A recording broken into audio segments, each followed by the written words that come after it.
অনেকেরই ধারণা অনুযায়ী একজন সাধারণ বাড়ির গৃহবধূদের খুন্তি নাড়া ছাড়া যেন আর কোনো কাজই থাকে না।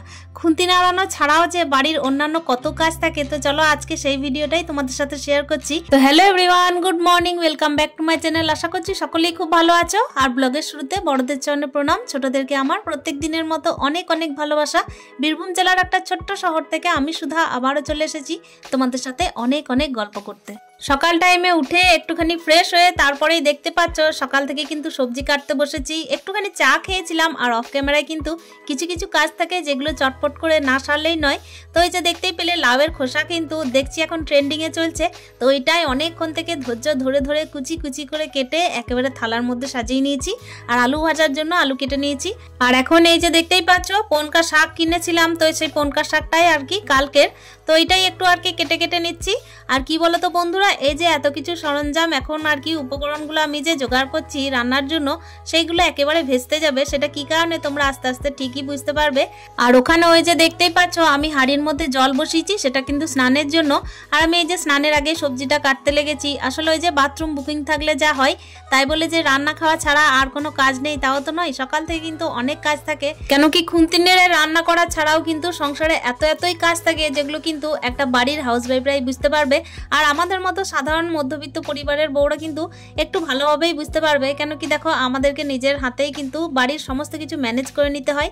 আর আমার মতো যারা একা ঘরে প্লাস বাইরে সমস্ত দিকই নিজের হাতে সামলে সব কিছুই করে, তাদের জন্য কিন্তু একটুখানি বলতে পারো চ্যালেঞ্জের ব্যাপার। কেন কি তাদের জন্য কিন্তু একেবারে খুন্তি নাড়াটাই মুখ্য হয়ে ওঠে না।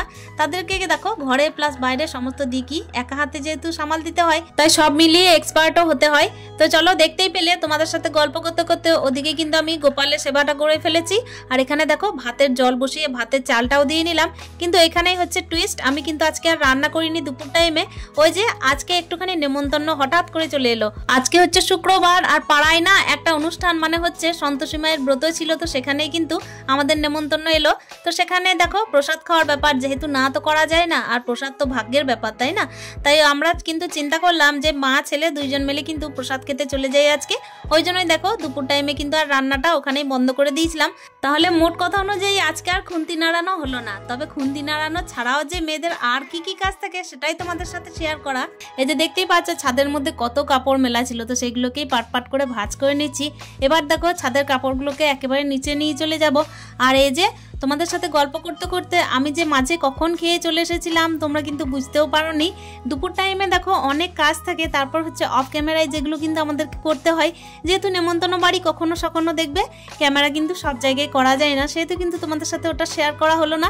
আর এখানে দেখতেই পাচ্ছ আমি যেহেতু আজকে জামাটা একেবারে চেঞ্জ করছি না, একেবারে কিন্তু সন্ধ্যা দেওয়ার টাইমে চেঞ্জ করব, সেই জন্য এই কাজগুলো কিন্তু আমি এই ড্রেস পরেই করে নিচ্ছি। আর এই যে দেখো সন্ধ্যার আগে কিন্তু আমি দেখো ঝাঁটটা কমপ্লিট করে দিচ্ছি। আর এই রুমটা সাধারণত তোমাদের সাথে শেয়ার করা হয় না, আসলে ওই যে ক্যামেরাটাকে একটুখানি অ্যাডজাস্ট করতে অসুবিধা হয় সেই জন্যই। তো এই রুমটা কিন্তু এমনিই পড়ে আছে, কোনো রকমের ইউজ হয় না সাধারণত। আমার মেশিনটা রাখা আছে, তারপর হচ্ছে ওই যে টুকটাক বাসনপত্র এই যা।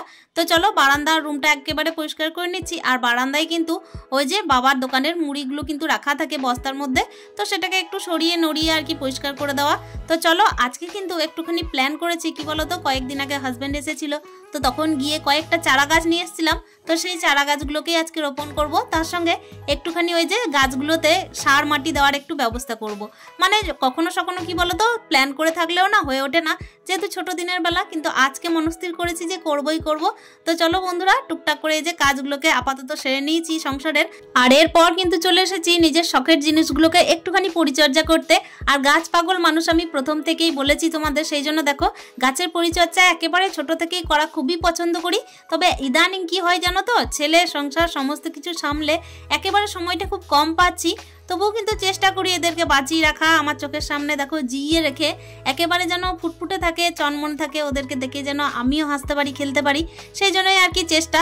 তারই মধ্যে এখন হচ্ছে শীতকাল, আর শীতকাল মানেই হচ্ছে ধরো গাছের একটুখানি খাবার লাগে, তার সঙ্গে হচ্ছে শীতকালীন ফুল ফল এই সমস্ত কিছু লাগানোর। তবে হ্যাঁ আমার বাড়িতে যেহেতু বান্দরের উপদ্রব প্রচণ্ড পরিমাণের, সেই জন্যই আমি না একেবারে কিন্তু ফুল গাছ ছাড়া অন্য কিছু লাগাতে পারি না। তবে আগে না আমি অনেক রকমের সবজি লাগাতাম, যেগুলো কিন্তু আমার বাবার বাড়িতে যেহেতু জায়গা ছিল সেহেতু আর আমাদের এখানে উঠোনটা একেবারেই কম, সেই জন্য কিন্তু যতটুকু পারি ওই টবের মধ্যেই লাগানোর চেষ্টা, তাছাড়া তো আর হয়ে ওঠে না। আগে আমি কিন্তু চেষ্টা করতাম ছাদের মধ্যে লাগানো, প্রচুর গাছও ছিল ছাদে, কিন্তু ওই যে বললাম হনুমানের উপদ্রবে কিন্তু একেবারে গাছ টব সমস্ত কিছুই একেবারে নষ্ট হয়ে গেছে, সেজন্য ওইদিকে মনটা আমার ভেঙে গেছে ছাদে গাছ করার। এই সামান্য এইটুকুই যা উঠোনের মধ্যে করি, তাও আবার অনেক রকম প্রোটেকশন দিয়ে, মানে কি বলতো কাঁটা তার দিয়ে সমস্ত পাঁচিরটাকে ঘিরে তারপর এই টুকটাক আর কি গাছ লাগানো। তো চলো যেটুকু গাছ আছে সেটুকুই আর কি সার মাটি দিয়ে একটুখানি তরতাজা রাখার চেষ্টা। এই যে দেখতেই পাচ্ছ সার মাটিগুলোকে আমি না গাছের যে গোড়ায় মাটিগুলো ছিল সেগুলোকে একেবারে ফেলে দিয়ে তারপর সার মাটি দিয়ে আবার ওপর থেকে মাটিটা দিলাম। আর এইভাবে কাজ করতে করতে না অনেকটাই বেলা হয়ে যাচ্ছিল জানো তো, মানে অনেকগুলো গাছ ছিল তো সেগুলোকে আর কি সার মাটি দিতে দিতে দেখলাম একটা টাইমে গিয়ে না একেবারে কিন্তু সারটা শেষ হয়ে গেছিল। আর ওই যে কেনা সার ছিল, মানে ওই যে যাকে বলে ভার্মি কম্পোস্ট, তো ওইটাই ছিল 2 কিলো। তো ওটার জন্য তো আমি এই যে সমস্ত নতুন চারা গাছগুলো ছিল তো সেগুলোর জন্য রেখেছিলাম, তো ওটাতেই লেগে গেল আর কি। তো এখানে দেখতেই পাচ্ছ যে সমস্ত পুরোনো গাছগুলো ছিল সেগুলোকে মাটি কুড়ে তারপরে হচ্ছে এই যে বস্তার মধ্যে যে গোবর সারটা ছিল তো ওটাই দিয়েছি। আর কি বলতো বন্ধুরা, এই যে যখন আমি একটু আগে বললাম যে এটা হচ্ছে আমার শখের জিনিস মানে এই নয় যে সংসারটা সাজবে না, আসলে কি বলতো ওই যে একটু আগে বলেছিলাম না যে খুন্তি নাড়ানো ছাড়াও কিন্তু সংসারে অনেক কাজ থাকে, আর এই কাজগুলোকে আমি সংসারের বাইরেও মনে করি না, সংসারটাকে সাজাতে কিন্তু এই কাজগুলো খুবই দরকার। কেন কি বাড়ির মধ্যে টুকটাক যে কোনো রকমের গাছ দেখো যতটুকুই জায়গা থাক না কেন, সেই অল্প জায়গা দিয়েও যদি ছোট ছোট একটু করে গাছ লাগানো যায়, ফুলের গাছ হোক বা যে কোনো গাছ হোক শখের, তো সেই গাছ দিয়ে দেখবে নিজের ঘরটা সুন্দরভাবে সেজে ওঠে। আমারও ঠিক তাই চেষ্টা। এখানে দেখতেই পেলে একটু আগে অন্ধকার হয়ে গেল, সেই জন্য বারান্দার লাইটটাকেও জ্বেলে এলাম। এখানে এই যে দেখতেই পাচ্ছ অনেক তো বক বক করলাম, এরপর হাতের মধ্যে একটা টমেটোর গাছ নিয়ে আছি, মানে টমেটোর ছোট্ট চারা একটা ছিল না, যদিও বা 2টো ছিল। তো এই বালতিটার মধ্যেই ভাবলাম যে লাগাবো, আসলে বালতিটা যে খুবই খারাপ ছিল তা না, মানে মোটামুটি সমস্তটাই ভালো বালতি, তবু কি বলতো যেহেতু টবের দাম খুবই বেশি আর বালতির কি বলতো অনেকটা স্পেস থাকে, সেহেতু মাটিটা ধরবে বেশি, আর তার সঙ্গে টমেটো গাছ হচ্ছে ঝাড় জাতীয় গাছ, তাই সেজন্য চেষ্টা করলাম এটার মধ্যে একটা টমেটো গাছ লাগাতে। 2টো এনেছিলাম, তো এখন আপাতত 2টোকেই আমি বসিয়ে দেবো। আর এই টমেটো গাছের জন্য আমি বালতি কিনবো ভেবেছি, তো বালতি আপাতত আমার কাছে একটাই অ্যাভেলেবেল ছিল, সেই জন্য বালতিটা একটাতেই মানে 2টো গাছ আর কি এখন লাগিয়ে দিলাম। আর এরপর দেখতেই পাচ্ছ আমার কিন্তু এখনো অনেকগুলো চারা গাছ বাকি ছিল, সেগুলো তোমাদের সাথে সমস্তটা শেয়ার করা হলো না, যদিও অন্য আর একটা ভিডিওতে আমি যেদিন আরও বাকি চারা গাছগুলো লাগাবো সেদিন নিশ্চয়ই শেয়ার করব। ডালিয়া, তারপর হচ্ছে টমেটোর গাছ, তার সঙ্গে হচ্ছে গাঁদা ফুলের গাছ, এগুলো কিন্তু অ্যাভেলেবেল ছিল আমার কাছে। তো আপাতত কি বলতো এই যে রক্তগাঁদা যেটা বলে সেটার জন্যই আমি কিন্তু এখন ব্যবস্থা করছি। 2টো গাছ আমি একসাথেই লাগাবো, বড় টব আছে তো ওটার মধ্যেই লাগিয়ে নেব।